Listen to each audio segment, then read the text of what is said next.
Et bonjour à tous et à tous, c'est Elpo. Alors oui, j'ai rajouté toutes, c'est rien de grave.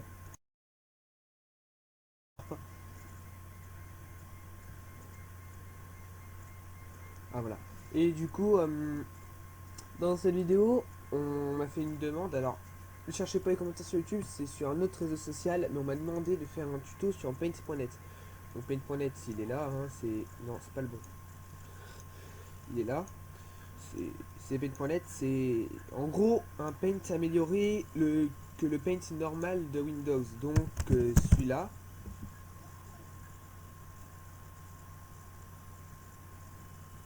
On attend, on attend, on attend, hein, c'est celui-là. Et pour vous dire, Paint.net est beaucoup mieux. Il a assez de fichiers, alors il est pas totalement tout ce qu'il y a sur Photoshop, mais il est quand même plutôt complet.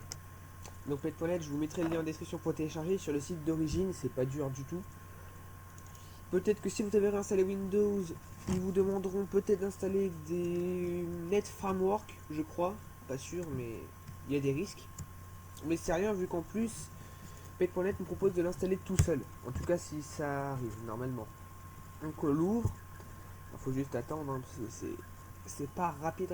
Alors aussi, la vidéo là de Windows XP n'est pas encore envoyée. Elle est en cours d'envoi. Bon là, comme vous voyez, vu que ici c'est pas... Voilà, bah c'est un petit peu long d'être envoyé.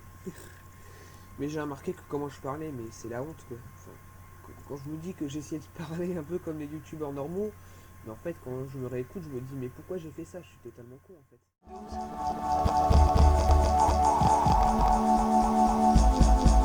La petite musique de présentation avec le bug, c'est totalement bugué. Non. Voilà, vous atterrissez sur ça. Alors fermez pas ça tout de suite, vous avez une croix pour fermer l'image. Vous pouvez soit en ouvrir une, vous pouvez soit en créer un nouveau. Alors pour créer un nouveau, c'est simple, ils vont juste vous demander les proportions. Enfin, excusez-moi. Ils vont vous demander la taille. Alors vous avez en pixels et en centimètres. Vous pouvez toujours choisir la mesure en fait. Soit vous pouvez faire en pouces, soit en centimètres. Du coup, moi je suis toujours avec les pixels. Par exemple, pour faire une miniature, c'est 1280 par 720. En tout cas, moi sur une des miniatures que j'ai fait pour une autre chaîne, en tout cas, ça me donne ça comme taille. Attendez 2 secondes. Quand je vais dans les propriétés, en taille, ça me dit 1280 par 720. Voilà, 1280 par 720. Donc, quand on fait ça, on fait OK. Ça vous crée un nouveau fichier avec cette taille-là. C'est pas dur. L'autre a disparu parce que voilà. Ici, vous aurez sur un arrière-plan blanc. Mais si vous voulez pas d'arrière-plan blanc, vous pouvez soit totalement tout gommer. Ça, en fait, la gomme va créer de la transparence. Quand vous voyez ces genres de carrés gris blanc, c'est de la transparence en fait. C'est quand c'est totalement transparent. Du coup, vous pouvez choisir la taille ici, c'est pas dur du tout.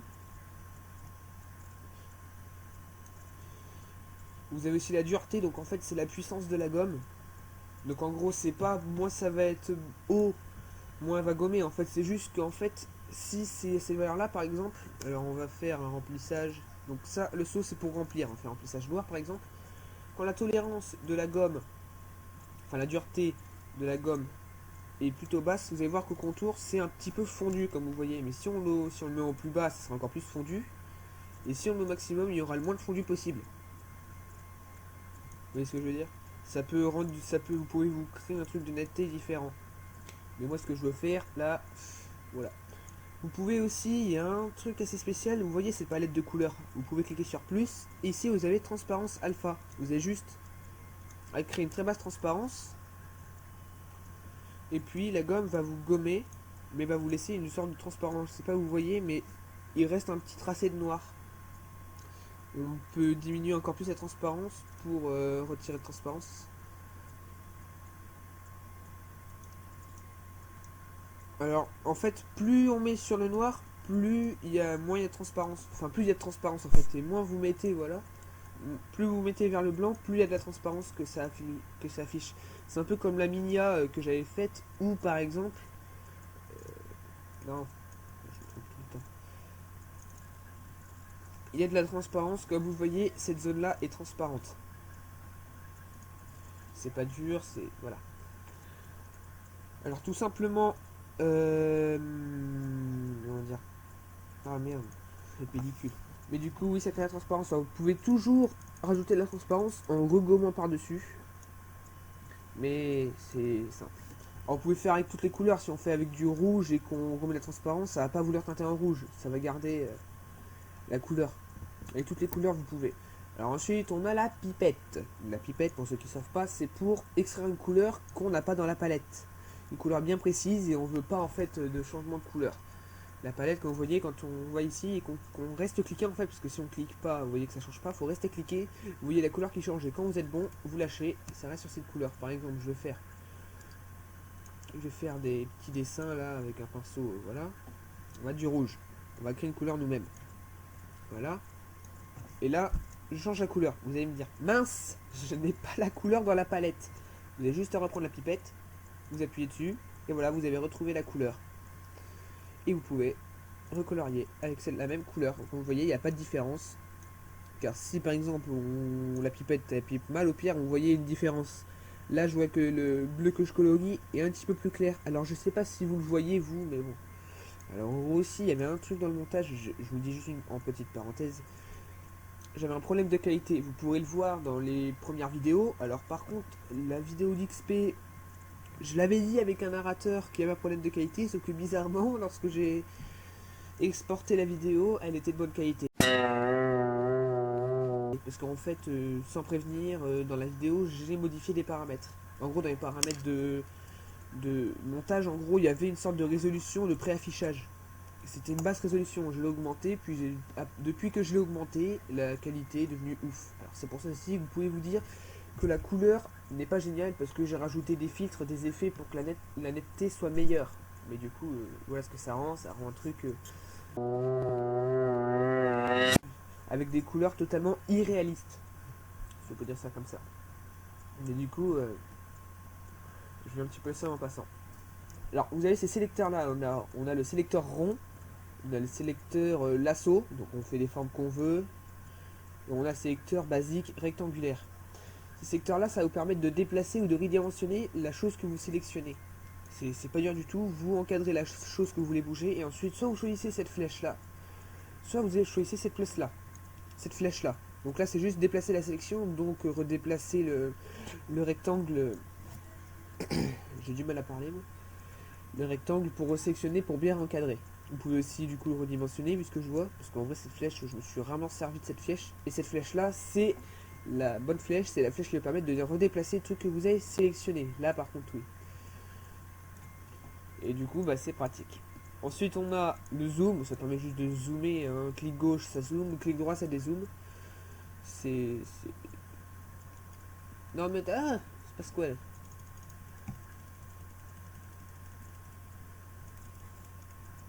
C'était pas prévu ça. Voilà. Ensuite, on a la main qui permet de faire un panoramique. Alors là, je vous le dis, je sais pas du tout. La panoramique, bah, elle sert juste à déplacer le truc en fait. Ensuite, on a la crème de la crème, la baguette magique. Pour ceux qui ne savent pas, la baguette magique, c'est un sélecteur depuis des couleurs. En fait, ça sélectionne depuis des couleurs. Et vous avez la tolérance. La tolérance, en fait, c'est la puissance de la baguette. Si on baisse la tolérance, ça va sélectionner moins de couleurs. Et si on l'augmente, par contre, si on met à 100%, vous pouvez pas mettre à 100%, sinon ça sélectionne tout. Comme vous voyez, ça a tout sélectionné. La tolérance, là, je l'ai commencé à baisser. J'ai la transparence qui a commencé à plus être sélectionnée. Là, je la baisse. Il n'y a plus que le rouge qui est sélectionné. Ensuite, on peut monter. Là, voilà, là, il y a le noir qui n'a pas été sélectionné. Les transparences. Vous voyez le truc. Puis ensuite, une fois que c'est fait, vous avez juste à faire comme A. Vous avez juste à faire après comme le rectangle. Vous sélectionnez cette flèche. Puis c'est bon, ça redéplace ce que vous avez. Vous voyez, là, ça m'a gardé le bleu. Comme quoi. Donc ensuite, comme vous avez dit, il y a le saut de remplissage. On a le dégradé. Alors le système dégradé, c'est tout simplement, vous sélectionnez une zone. Alors vous devez sélectionner deux couleurs. C'est pour ça qu'ici, dans la palette, vous devez avoir deux couleurs. Pour sélectionner une couleur, vous sélectionnez celle-là, vous cliquez sur celle-là, vous mettez la couleur, par exemple du noir, et ensuite vous cliquez sur celle-là. Vous voyez qu'ici, ça s'est changé en secondaire. Vous sélectionnez une autre couleur, puis vous verrez que c'est le blanc qui a été changé. Et ensuite, vous avez ce point qui est sélectionné, vous y touchez pas, vous créez un autre point, vous avez juste appuyé, vous avez 2 points. Enfin, en gros, vous cliquez sur celui-là et vous glissez, ça en crée un deuxième. Vous avez juste à allonger, ça fait un dégradé. Vous customisez le dégradé. Vous pouvez mettre un dégradé de ce genre, de ce genre. Enfin, vous pouvez faire un dégradé de plusieurs styles. Vous avez aussi vous pouvez aussi modifier le mode du dégradé, si on peut dire ça comme ça. Le mode de fusion ici, alors ça je me suis jamais servi, multiplicatif. Et vous voyez le truc. Donc on va reculer. Alors pour reculer, vous avez ces boutons là. Alors vous pouvez faire CTRL Z. Ça marche pareil en fait. Même si là c'est dit annuler, ça dit pas le raccourci, c'est CTRL Z. De toute façon, c'est le raccourci de base. Sur tous les applications, vous avez CTRL Z pour annuler. Alors il y en a certains ou peut-être pas, parce qu'il n'y a pas les raccourcis inscrits dedans. Mais dans le principe, il y a CTRL Z en général dans tout.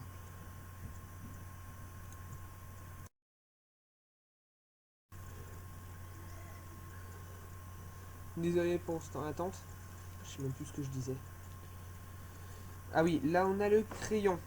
En gros, c'est un crayon qui dessine en un seul pixel. Donc là on est sur du noir, du coup c'est vrai que ça va pas très bien aller. Ça dessine en un seul pixel.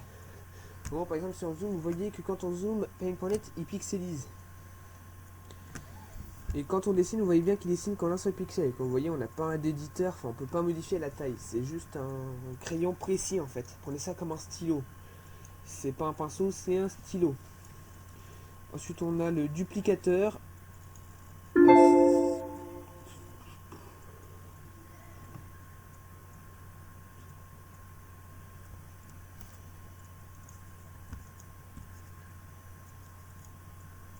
D'accord, j'ai capté. En gros, vous devez faire CTRL plus clic pour définir le point de clonage. En gros, sur le rond qui est où la souris au milieu, c'est le rond de clonage. Et l'autre rond, c'est le rond qui va appliquer le clonage en fait. J'ai jamais utilisé clonage, c'est pour ça.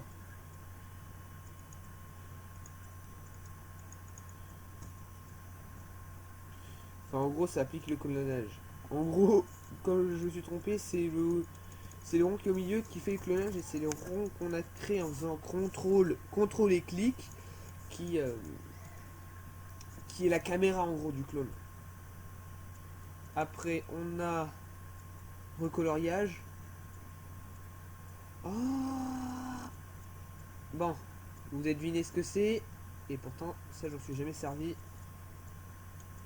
Et je crois bien que je m'en servirai pendant longtemps. Car ça va servir.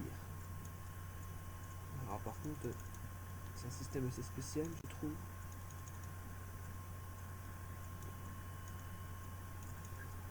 Je comprends pas le système du truc, mais oui. Là, on a tout simplement du texte, on rajoute du texte, on augmente la taille. Alors, contrairement à Photoshop, on ne peut pas, on va dire, on ne peut pas tout simplement garder une taille. Par exemple, ici, le QS il est petit, le DB il est grand, le YQ. Non, c'est une taille totale. Pareil pour la couleur, vous appliquez une couleur et elle s'appliquer pour tout le texte. Du coup, il faut créer un nouveau texte à chaque fois. Vous avez ici la police. Donc, ici on a le nom, ici on a le nom là, et ici on a le style du texte. C'est pas dur. Bon, ici après, on a comment le placer.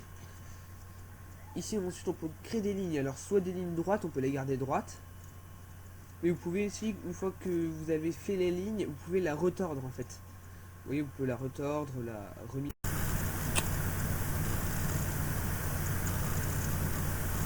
Alors j'avais oublié de préciser que pour les traits, vous avez aussi cet endroit qui est juste à côté de la largeur du pinceau, qui est en fait le style. Donc vous pouvez changer le bord, changer le milieu en mettant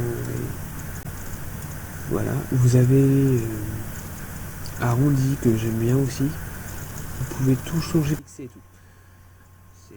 Vous pouvez la déplacer. Tous les objets que vous avez, vous pouvez les déplacer grâce à ce bouton qui scintille. Et quand vous me mettez dessus, il grossit, c'est ce bouton là.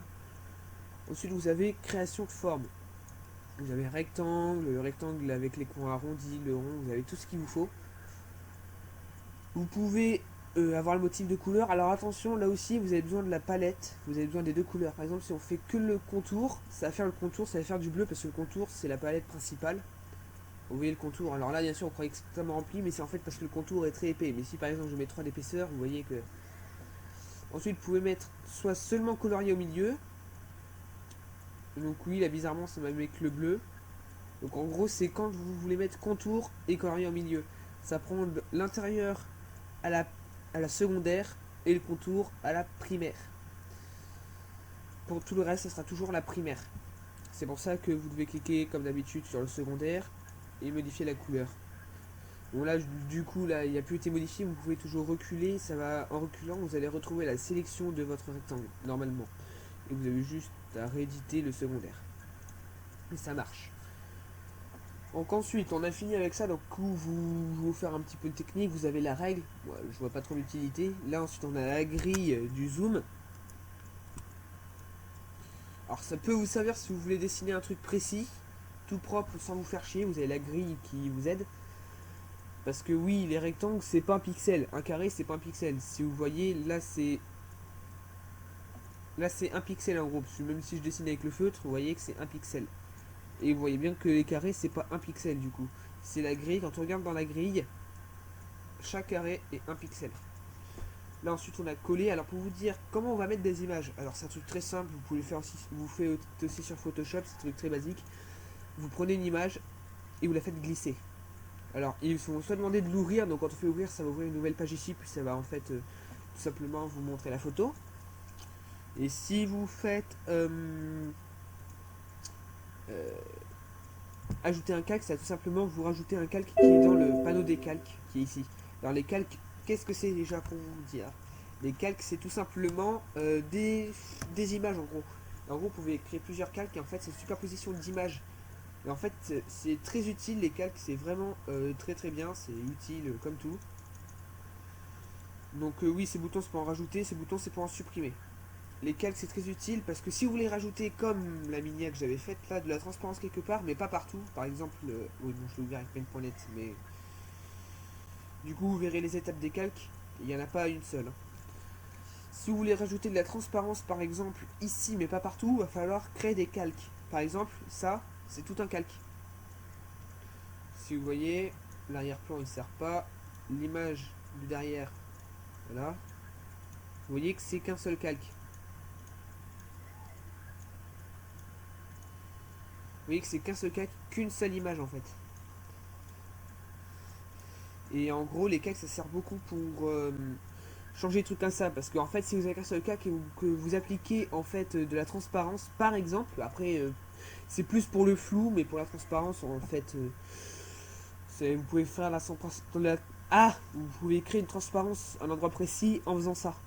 Comme ça, ensuite, vous n'êtes pas obligé de redéplacer avec ça. Ça permet aussi de dessiner et de faire des choses que dans ce rectangle. En gros, si vous dessinez par exemple dedans, si vous dessinez, vous allez voir que là je dessine, il n'y a rien, mais si je commence à dessiner là, il n'y en a que dans le rectangle en fait.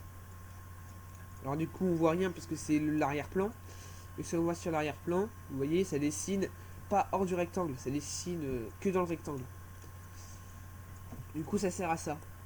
Du coup par exemple pour le flou que j'ai fait là, c'est obligatoire de créer des calques. Parce que si vous faites un flou ça va le faire partout. Mais vraiment partout. Vous pouvez pas le faire le flou seulement dans un truc de sélection, normalement. Les calques permettent aussi, vous voyez l'effet de la main qui ressort du pistolet. Ça permet aussi de faire ça les calques. Par exemple là on a le clavier, vous vous dites mais c'est pas réaliste la main qui ne tient pas, le clavier il va tomber s'il tient comme ça. Et bah avec le calque on peut arranger ça. J'avais juste encadré la main, j'ai mis de la transparence et je l'ai replacé devant le clavier. Tout simplement. Les calques on peut les redéplacer en les bougeant. Vous pouvez les redéplacer et tout simplement ça va bien marcher. Par exemple le pistolet. Le pistolet si je mets derrière la personne, vous le verrez plus. Tout simplement. C'est aussi simple que ça pour les calques. J'ai tout dit pour les calques. Vous pouvez aussi les redéplacer normalement en faisant ça, si je ne me trompe pas. Vous pouvez aussi les redéplacer grâce à ce bouton, ça leur déplace en cliquant. Vous avez aussi l'éditeur du calque. C'est pas dur. Enfin franchement c'est pas du tout dur d'utiliser des calques. C'est bien. On peut faire beaucoup de trucs, mais en plus c'est... On peut faire pratiquement ce qu'on veut. Alors bien sûr il faut avoir plein d'effets, mais justement Paint.net a aussi des effets. L'effet artistique. Moi ce que j'utilise le plus c'est le flou et le flou gaussien. Ça rajoute du flou sur le calque en fait, mais comme j'ai dit ça rajoute le flou seulement sur le calque où on a fait le tout. On peut créer plusieurs trucs, on peut styliser en mettant des contours. Alors par contre, je n'ai jamais vraiment réussi à me servir de ce truc-là. Enfin si, mais en vrai c'est pas ce que je désire en fait à chaque fois. Moi ce que je veux c'est que par exemple il y a un objet puis qu'il y ait le contour autour, un contour blanc autour, tout simplement. Mais j'ai pas trouvé vraiment grand chose pour faire ça. On peut aussi embosser. C'est, il y a ce qu'il faut, vous avez des effets. On a quand même corrigé la netteté, mais du coup ça le fait partout. Et si on le fait trop haut, la couleur va être irréaliste normalement. En tout cas ça va être trop net, on le verra. Alors bien sûr, tout ça, ça utilise du graphisme. Ça veut dire que plus vous aurez une image qui a beaucoup de calques, beaucoup d'objets et tout, si votre ordinateur n'est pas performant, ça commencera à bugger. Par exemple, si un effet du genre, vous voyez qui est plutôt fort, bah, l'ordinateur va galérer. Parce que ça fait utiliser la carte graphique quand même. Car en plus, faire de l'artistique, modifier toutes les images en croquis à l'encre, c'est surtout fait par la carte graphique. Mais après, sinon après Paint.net demande pas tellement de performance que ça. Vous pouvez faire des trucs. Voilà. Alors, les ajustements, vous pouvez aussi corriger l'image. On a aussi l'éditeur de calque, vous pouvez le faire pivoter, mais tout en gardant l'image à l'endroit en fait. Ça c'est le calque, du coup bah on peut le pivoter à 90 comme ça.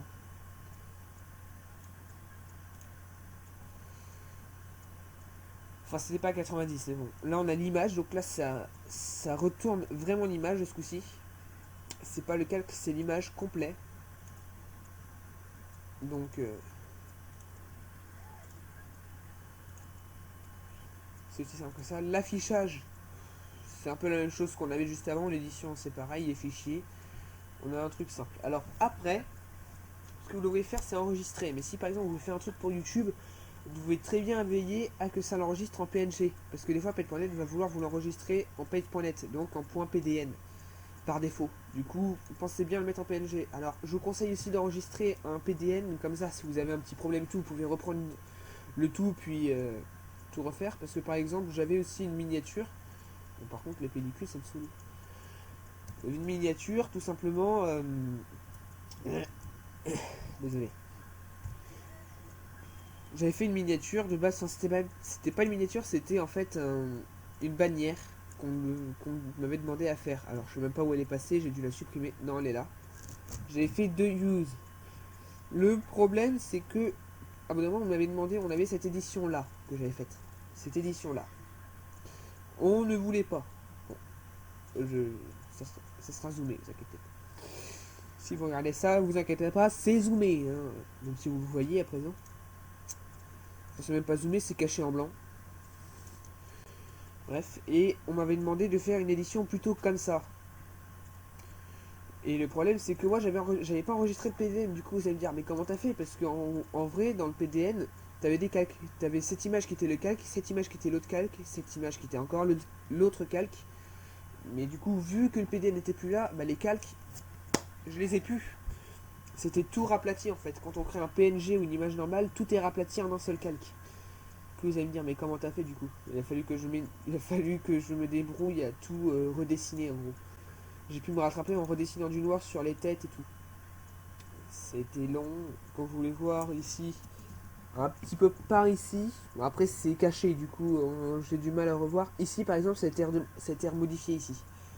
Ici j'avais fait un problème avec la gomme, j'ai tout rattrapé en utilisant la pipette. C'est pas dur du tout. C'est vraiment pas dur. Alors je crois bien que j'ai tout dit. Hein. Là ici on a bah, les outils, le calque. Alors on a aussi la fenêtre de l'historique. On a la fenêtre éditée. Du coup vous allez vous dire mais t'es sombre, c'est bizarre, t'as pas le même Paint.net. Mais en fait si, c'est juste que moi j'avais mis en édition sombre parce que je préfère. Alors pour ceux qui sont fans de Windows 7, il y a le thème bleu, mais moi je déteste. Je déteste. Voilà. Alors Paint.net a aussi un truc, alors je sais pas vous, c'est juste un truc comme ça, mais logiquement quand vous irez dans le jeu de couleurs, vous aurez, si vous êtes sur le dernier Windows 10 en tout cas, vous aurez un nouveau truc qui sera modifié à partir de l'ordinateur. Donc en gros, si par exemple sur votre ordinateur, vous avez planifié, enfin je ne sais même pas s'il y a de l'auto-planification, mais en tout cas, Si vous avez mis un thème foncé dans l'ordinateur, Paint.net va se mettre en thème foncé. Si vous avez mis thème clair sur l'ordinateur, Paint.net va se mettre tout seul en thème clair. C'est nickel. Mais du coup, voilà, j'ai tout fait. La vidéo a dû prendre un petit peu de temps, 24 minutes. Donc, plus.